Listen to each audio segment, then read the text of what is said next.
పాకిస్తాన్లో పెను మార్పులు చోటు చేసుకోబోతున్నాయి అన్నది అక్కడ మీడియా, అక్కడ సోషల్ మీడియా ప్రొజెక్ట్ చేస్తుంది. ఏదైతే అక్కడ ఉన్నటువంటి షాబాజ్ షరీఫ్ ప్రభుత్వం ఓ రకంగా ఏంటంటే పపెట్ గవర్నమెంట్.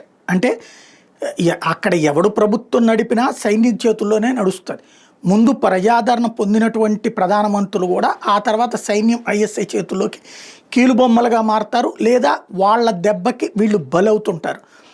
అలాగ ఒకసారి ఒకళ్ళని బలి చేసిన వాళ్ళు తర్వాత తాము బలవుతుంటారు. ఒకప్పుడు షరీఫ్ ప్రభుత్వాన్ని ఇబ్బంది పెట్టి తను అధికారంలోకి వచ్చినటువంటి ముషారఫ్ కార్గిల్ని అడ్డుపెట్టి కార్గిల్లో ఫెయిల్ అయినా తను అధ్యక్షుడయ్యాడు. తద్వారా కొన్ని రోజుల పాటు కథ నడిపాడు. ఆ తర్వాత ఆ ముషారఫ్ని పక్కన పెట్టి ఇంకొకళ్ళు. అట్లాంటి రాజకీయం ఇప్పుడు రాబోతోంది. ఇప్పుడు ఎవరైతే ఇప్పుడు ఇమ్రాన్ ఖాన్ని జైల్లో పెట్టి, ఇమ్రాన్ ఖాన్ తీసుకొచ్చినటువంటి సైనిక చీఫే ఇప్పుడు ఇమ్రాన్ ఖాన్ని జైల్లో పెట్టింది. ఇమ్రాన్ ఖాన్ని తీసుకొచ్చినటువంటి సైనిక చీఫే అమెరికాతో చేతులు కలిపి షాబాజ్ షరీఫ్ని ప్రధానమంత్రిని చేసి ఇమ్రాన్ ఖాన్ని జైల్లో పెట్టి ఆడుకుంటున్నటువంటిది. ఇప్పుడు పాకిస్తాన్ అధ్యక్ష స్థానం కానీ మార్చేయబోతున్నారు. పాకిస్తాన్లో అది సైనిక పాలన కిందకి తీసుకుంటారా? ఎవరైతే వాళ్ళ ఆర్మీ జనరల్ ఆసిఫ్ మునీర్ మొన్న వాస్తవంగా ఫెయిల్యూర్డ్ సైనికాధికారి, ఒక ఫెయిల్యూర్డ్ సైనికాధికారి, అట్టర్ ఫెయిల్యూర్. పాకిస్తాన్ చావు దెబ్బలు తిన్నది భారతదేశం చేతిలో, చావు దెబ్బలు. వాళ్ళు చేసిన పహల్గామ్ దాడికి సూత్రధారి వాడే ఆసిఫ్ మునీర్.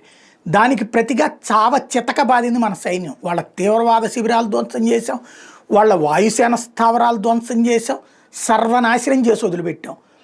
వాడు ఏదో అక్కడ అన్ని పేల్చాం ఇక్కడ పేల్చామని చెప్పి సొల్లి కబుర్లు చెప్తే అది నమ్మేంత అమాయకత్వం అమెరికాకి లేదు. కానీ వాడికి ఉన్న గొల ఏంటి అన్నది అర్థమైంది.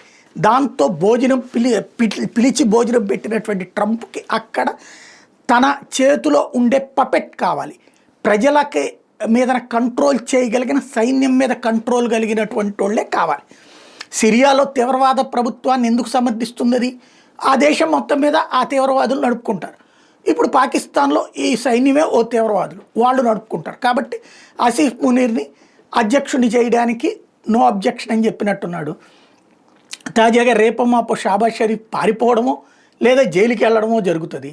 ఆ తర్వాతన ఆసిఫ్ మునీర్ అధ్యక్షుడే కొన్ని రోజుల పాటు కథ నడిపి ఆ తర్వాతన మళ్ళీ ఇమ్రాన్ ఖాన్ లాంటోడో ఉన్నప్పుడు మాత్రమే నడుస్తుంది. ప్రస్తుతానికైతే పాకిస్తాన్ రెజీమ్ చేంజ్ జరగబోతోంది అన్నటువంటి చర్చ అయితే నడుస్తోంది.